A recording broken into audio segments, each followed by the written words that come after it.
कढ़ाई थोड़ी सी ठंडी थी तो उन्होंने ना नीचे बर्नर लगा दिया। भाई बिना BTA कराए आईफोन के अंदर सिम कैसे चलेगी ये आप लोगों को कौन बताएगा? मैं बताऊंगा पार्टी में आ जाओ। भाई जुम्मा पढ़ लिया अल्हम्दुलिल्लाह। वो जो नवा कट्टा खुला हुआ था ना मेरी जान पे PTA का, तो उसके लिए बाजू ने मुझे एक बहुत ज़बरदस्त किस्म की हैक बताई थी। कह रही थी अगर आपने नॉर्मल फिज़िकल सिम यूज़ कर रहे हैं तो उसमें 2 महीने तक वो चलेगी, फिर उसके बाद जाके आप यूफोन से eSIM ले लें तो फिर आपकी सिम जो है वो सही हो जाएगी। मतलब आपका फ़ोन जो है वो चलने लग जाएगा मज़ीद 1-1.5-2 महीने के लिए। मैंने कहा यार ये तो गेम ऑन है। तो फिर अब मैंने ये सोचा कि मैं यूफोन जाता हूँ और जाके इसको चलवाता हूँ, ज़रा होश में तो आए। बिना मतलब बाहर निकलता हूँ मैं दुनिया से कट जाता हूँ। तो खैर अब मैं जा रहा हूँ यूफोन जाके देखते हैं कि क्या गेम है, होता है ऐसा या नहीं होता।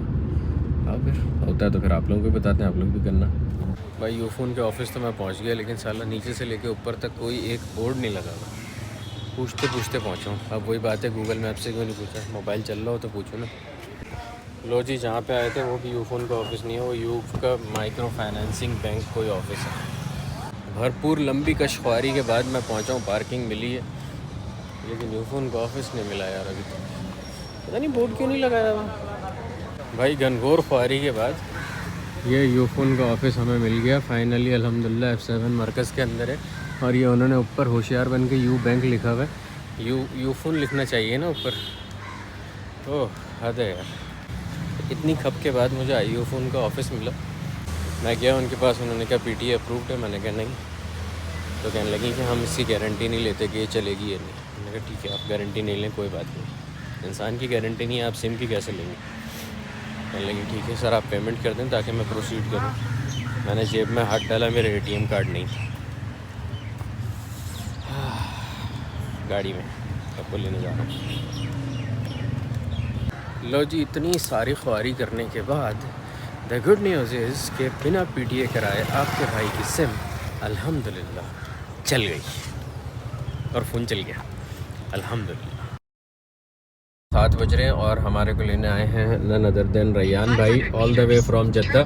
ये हमारी जद्दा की पार्टियां हैं और यहाँ पे इन्होंने बोला कि भाई हमसे मुलाकात करें। हमने कहा भाई हाजिर है, कोई मसले की बात नहीं है। अब हम कहीं जा रहे हैं खाना खाने के लिए। रैयान भाई खाने की क्या गेम है, कहाँ जाएंगे हम जाएंगे कढ़ाई बॉयज़। कढ़ाई बॉयज़? हाँ जी, F7 चलते हैं, फिर वहाँ मिलते हैं क्योंकि भूख लग रही है। क्योंकि अभी थोड़ी देर पहले मॉर्निंग हुई थी, रैयान भाई ने बोला था खाना साथ खाएंगे, तो इस वजह से मैं भूखा आ गया। तो भाई हम लोग पहुँच चुके हैं F7 में कढ़ाई बॉयज़ के ऊपर, और यहाँ पे ना ज़बरदस्त किस्म की कढ़ाई वगैरह बन रही है। मटन की कढ़ाई हम लोगों ने ऑर्डर की है। अब जब बन जाएगी तो फिर पता नहीं कैसी बनेगी, अभी पहली दफ़ा टेस्ट करेंगे। रैयान भाई का भी पहली दफ़ा है, मेरा भी पहली दफ़ा है। जी दाल मखनी थोड़ा दसो मलिक साहब, कम होगी सलाद माशाअल्लाह तबारकल्लाह। कढ़ाई थोड़ी सी ठंडी थी तो उन्होंने ना नीचे बर्नर लगा दिया, अब धुआं उठ रहा है, ऐसा लग रहा है अभी पक रही है। और कढ़ाई खाने के लिए भाई जैसे बिना चखे ग्रीन टी में नींबू डाल लेना चाहिए ना, बिल्कुल उसी तरीके से कढ़ाई के अंदर आपको ये रायता डाल लेना चाहिए। ये मेरी पसंद है ऐसे। और बिस्मिल्लाह वाला बरकतिल्लाह। सर कोई सा भी जो अच्छा नान हो वो पकड़ा दें। बिस्मिल्लाह। ये मैं आपको खा के बताता हूँ कि ये कैसा है।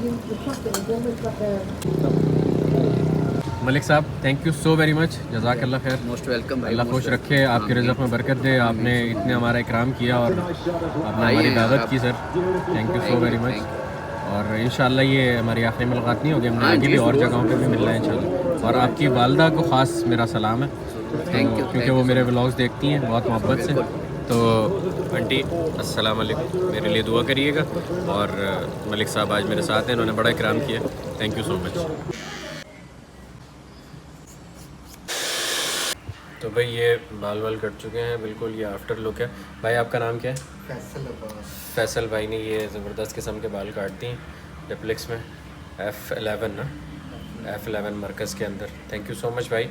और ज़बरदस्त किस्म का फेड किया है इन्होंने, पीछे से ज़रा दिखाया ऐसे, यहाँ से भी ये दाढ़ी के साथ बिल्कुल ज़बरदस्त किस्म का चंदा मार। थैंक यू सो मच भाई। रात का बज रहा है 1:45 और 1:45 बजे मैं और नम्मो निकले हैं रात वाली डेट पे बाहर घूमने के लिए। और घूमते घूमते लॉन्ग ड्राइव पे हमें लग गई भूख, और हम दोनों खाने आए हैं ये ज़बरदस्त किस्म का चिकन चीज़ पराठा, और ये चीनी वाला पराठा, और इसके साथ क्वेटा रॉयल टीज़ की टी। ओह सुभान अल्लाह यार, ये वाली चाय जो है ना, वैसे मुझे चाय से एलर्जी है, मतलब घर वाली जो चाय, मतलब मैं मजाक नहीं कर रहा, सच बता रहा हूँ। मुझे चाय से एलर्जी है। जब भी मैं घर वाली चाय पीता हूँ मुझे एक अजीब सी वो होने शुरू हो जाती है। क्या कहते हैं उसको, बेलोटिंग कहते हैं, क्या कहते हैं, बलगम आना शुरू हो जाता है, अजीब सा हो जाता है। लेकिन पठान वाली चाय जो होती है ना भैया, इसकी तो बात ही क्या है।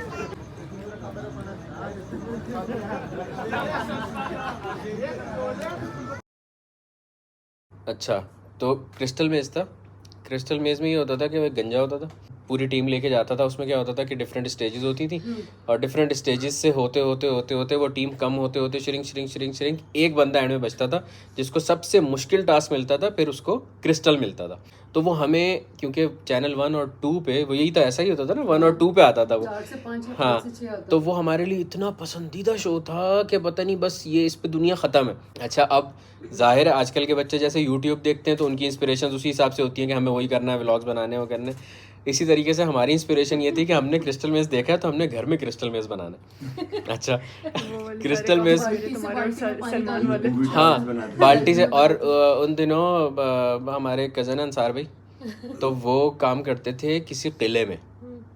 तो किले से वो लेके आए थे छोटे छोटे क्रिस्टल्स, शैंडलियर में जो लगे हुए होते हैं ना, तो वो बड़े कोई पाए के क्रिस्टल्स थे, शफाफ किस्म के ना। तो हाँ, उस टाइप के क्रिस्टल्स थे, फानूस के। तो वो फानूस के क्रिस्टल्स अंसार भाई लेके आए थे, इतने छोटे छोटे गोल गोल क्रिस्टल्स होते थे। तो वो एंड में हम पूरा 2-3 लोग मिलके पूरा वो बनाते थे, फिर एक कोई वो खेलता था और फिर उसके बाद वो एंड में क्रिस्टल मिलता था, वो गेम हो जाता था।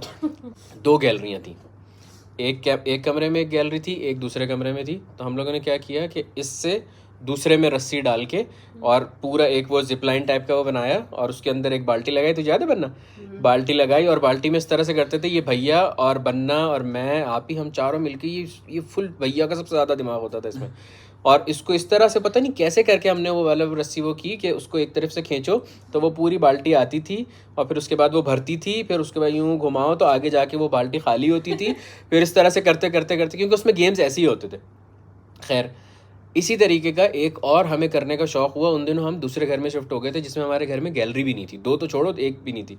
पहले 2 गैलरी में होता था कि इससे उसमें चीज़ फेंक दी, वो कर ली, तो वो बड़ा क्रिस्टल मेज़ हो जाता था। अब जो नए घर में शिफ्ट हुए तो उसके अंदर गैलरी नहीं थी। तो हमने क्या किया कि हम एक काम करते हैं कि हम वॉशरूम के अंदर क्रिस्टल मेज़ बनाते हैं। कि अच्छा भाई वॉशरूम के अंदर क्रिस्टल मेज़ बनाना शुरू किया। सारे पिंचे से थे छोटे छोटे। तो अब क्रिस्टल मेज़ बनाने के लिए वॉशरूम में, मुझे अभी भी याद है, वॉशरूम में एंटर होते ही लेफ्ट पे कमोड था, राइट के ऊपर सिंक था, उसके ऊपर वो लगा हुआ था शीशा और सामने टब था।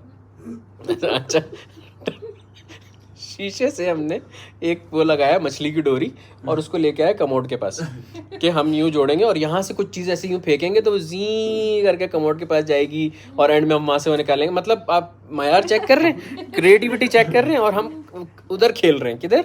वॉशरूम के अंदर। अभी हम क्रिस्टल मेज़ बना रहे थे तो ये हुआ कि यार ये ऊपर कौन लगाएगा, क्योंकि वो ऊपर से यूँ लगाएंगे तो ऊपर कौन लगाएगा। मैं कहा मैं लगाता हूँ, कोई मसला नहीं। अच्छा, अब मैंने रखा वहाँ पे स्टूल। कौन सा वाला? वो जो हरम में नहीं होते जिसपे एक औरत बैठ के नमाज़ पढ़ लेती है, यूँ खुलता है, ठीक है, तो वो वाला स्टूल रखा। अब चिट्टे फर्श पे वो स्टूल कितना स्लिप होता है, यानी हरम में भी अगर वो रखो तो किस कदर स्लिप होता है, उसको रखा। इसीलिए अम्मा बार-बार बच्चों को बताती रहती है ये नहीं करो, ये नहीं करो। हाँ, तो बच्चे कुछ भी करना शुरू कुछ भी कर लेते हैं और कुछ भी करना शुरू हो जाते हैं। और कुर्सी रखने का हमेशा से एक कानून है और वो कानून उस दिन से मुझे आज तक याद है कि जब भी ये जो पीछे वाला वो होता है ना, इसको दीवार के साथ रखते हैं। इसको कभी भी, हाँ, इसको कभी भी ऑपोजिट साइड पे नहीं रखते क्योंकि स्टेबल रहती है, उससे गिरने का डर कम रहता है। अब अल्लाह वाला इसमें कितनी सच्चाई है। वो तो स्टूल पे तो पीछे वाला नहीं था ना, वो स्टूल चिट्टा था, वो स्टूल बिल्कुल चिट्टा था, ब्लैक कलर का था, वो आज भी मुझे याद है। खैर, मैंने कोई पता नहीं, हाँ, चाइल्डहुड ऐसा वैसा trauma. It's not only childhood trauma, it's childhood ऐसा वैसा ट्रॉमा। अच्छा, वो मैंने पता नहीं कोई छोटे से शॉर्ट्स पहने हुए थे और उसके ऊपर मैंने बनियान पहनी हुई थी, पता नहीं बनियान पजामा पहना हुआ था। तो ऊपर मैं वो लगा रहा था खड़े होके उसके मछली की डोर में, उसमें पूरा यूँ कर रहा था। पता नहीं भैया पीछे से कहाँ पीछे था नहीं था, क्या हुआ, स्टूल एकदम से स्लिप हुआ और मेरे हाथ तो ऊपर थे। नॉर्मली क्या होता है, आप जब गिर रहे होते हो तो आप हाथ यूँ करते हो, यूँ करते हो, तो मेरे हाथ साइड में खड़ी थी। क्या हुआ था? मैं खड़ी हुई थी साइड में, मैंने देखा तो ये सब सीन होते हुए। अब बताएं, ये बताएं। ऊंचा कुचक के यूं कर रहे थे, तो नहीं तुम गिरे थे, तुम आ जाओ। हाँ मैं बताता हूँ। मैं यूं ऊंचा कुचक के ना, यानी ऐसा था कि मैं पंजों पे आ गया था स्टूल पे खड़े होके ना, तो मैंने बड़ा तरीके से उसको यूं ऐसे फिक्स करना चाहा, तो नीचे से जैसे ही मैं पंजों पे आया स्टूल यूं स्लिप हुआ और मैं यूं ही मुंह के बल नीचे गिरा और मेरे हाथ फिर भी ऊपर ही थे। तो क्योंकि वो उसमें मैं बिजी था, मुझे ये था कि ये खराब ना हो, मुंह की खैर। अच्छा जब नीचे आया तो नीचे माशाल्लाह से सिंक था। सिंक का जो अगला हिस्सा था उस पे आके मेरा मुंह यूं धाड़ यूं लगा और ये दोनों दांत गुड़ुप अंदर, मतलब ऐसा नहीं कि टूट गए वो हो गए, अंदर चले गए, ठीक है, अंदर मसूड़ों में अंदर, यानी ऐसे यूं ये देखो जैसे फॉर एग्जांपल ये जो है ना ये सिंक है, तो यूं ऐसे लगा और ये दोनों दांत गुड़ुप आधे आधे अंदर चले गए। अच्छा अब जब ये आधे आधे अंदर गए और नाक पे भी लगी और मैं यूं गिरा और उसके बाद खून वून ये वो, मेरे कुछ समझ ही ना आया हो क्या रहा है, मैं आधा सुन। अच्छा जी जानू मैं बहुत छोटा था। अच्छा कितने साल का होऊंगा यार मैं, 8-9 साल का ज्यादा से ज्यादा, बल्कि नहीं मेरे ख्याल से 2 या 3 में था मैं। फिर उसके बाद क्या हुआ कि मैं उठा एकदम से, शीशे वीशे में देखा खून निकल रहा है, एकदम हबड़ा तबड़ी मच गई, क्रिस्टल मेज तो इधर उधर। फिर क्रिस्टल मेज का वही वाली बात हो गई, प्रोग्राम का क्या हुआ, प्रोग्राम तो बढ़ गया। तो फिर क्रिस्टल मेज तो नहीं हुआ। खैर फिर उसके बाद वो दांत अंदर घुसे हुए, एकदम से भाई दांत आधे अंदर चले गए, टेंशन की तो बात है। अच्छा अब वो उस वक्त ये सेंस भी नहीं थी कि उनको खींच के बाहर निकालें या क्या करें, मतलब पता नहीं क्यों अंदर गए वो, कैसे गए। तो हाँ, और इधर नीचे भी मुझे कोई टूटम टाटी हुई थी नीचे वाले दांतों में भी ना। खैर बड़े अरसे तक वो इसी तरह से रहे। और उसके बाद ये था कि मेरे ये वाले जो 2 दांत थे, ये वाले ये बड़े थे और ये 2 अंदर जो बड़े होने चाहिए थे वो छोटे थे अंदर की तरफ ना, और यूं मतलब ऐसे यूं बना था। अब क्या हुआ कि वो तकलीफ भी देते थे क्योंकि जाहिर है वो टूटने वाले दांत थे, पता नहीं वल्लाह आलम क्या सीन था उनके साथ। फिर मैं गया डॉक्टर के पास। नहीं उसके बाद कैसे लेटे थे वो तो बताओ। उसके बाद मैंने यूं ऐसे यूं करवट लेके यूं रजाई ऐसे दीवार की तरफ मुंह करके, रजाई पूरी यहाँ पे यूं ऐसे यूं करके ना, और यूं शदीद तकलीफ में। अम्मी को नहीं पता चला? अम्मी को पता चला, अम्मी को पता था, अम्मी को पता चला था, फिर अम्मी ने सबको पता लगवाया था, लग पता गया था फिर सबको। खैर फिर उसके बाद मुझे बड़ा दुख हुआ, मैं इनके पास गई, मैंने कहा कि तुम्हें कहाँ लगी है, तो इन्होंने फिर क्या दिखाया और रोने लगे। दांत दिखाए तो क्या? अंदर गए हुए मैंने दांत दिखाया बन्ना को, फिर मैं रोने लग गया। उसके बाद बड़े अरसे तक तकरीबन महीने डेढ़ तक मैंने उसके महीने डेढ़ तक मतलब वो वैसे सही रहा, थोड़ा सूजन उतरी, सब कुछ हुआ, दांत अंदर रहे। फिर वो दांत खुद बाहर नहीं आए। फिर मैं डेंटिस्ट के पास गया, भाई डेंटिस्ट के पास लेके गए। फिर उसने जहाँ सबसे ज़्यादा दर्द होता था ना मसूड़े में, यानी क्योंकि दर्द तो था, वो नेचुरल तो नहीं थे, उसने वहाँ पे लगाए इंजेक्शंस। ओए होए होए होए, वो ऐसे इतने दर्दनाक इंजेक्शन थे वो, आज तक याद है। वो एक इंजेक्शन इधर लगाया था, एक इंजेक्शन इधर लगाया था। उसके बाद मुझे ऐसा लग रहा था मेरा मुंह इतना मोटा हो गया ना, अंदर सुन हो गया था ना, क्योंकि फिर उसने पता नहीं कुछ वैसे वो करके वो दोनों दांत निकाले थे। फिर उसके बाद शुक्र है मेरे दोनों असली दांत सही तरीके से आ गए। तो फिर जाके वो बहुत छोटे होंगे, हाँ वो दूध के दांत होंगे शायद, हाँ। और नीचे वाले दांत भी मेरे ये एक्स्ट्रा कॉन्शियस रहते हैं कुर्सी रख के चढ़ने में। हाँ, क्योंकि देखो आप कुर्सी रख के जब भी चढ़ते हो ना, कभी भी ऐसा नहीं होता कि आप कुर्सी रख के चढ़ के यूं काम करो, मुंह से नीचे लेवल पे यूं, आप लाजिम यूं ही होते हो, तभी आप कुर्सी रखते हो, वरना यूं ही करना होता तो आप हाथ नीचे से खड़े होके कर लेते, है ना।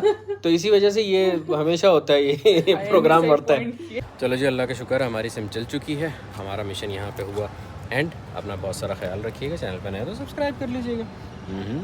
हाँ।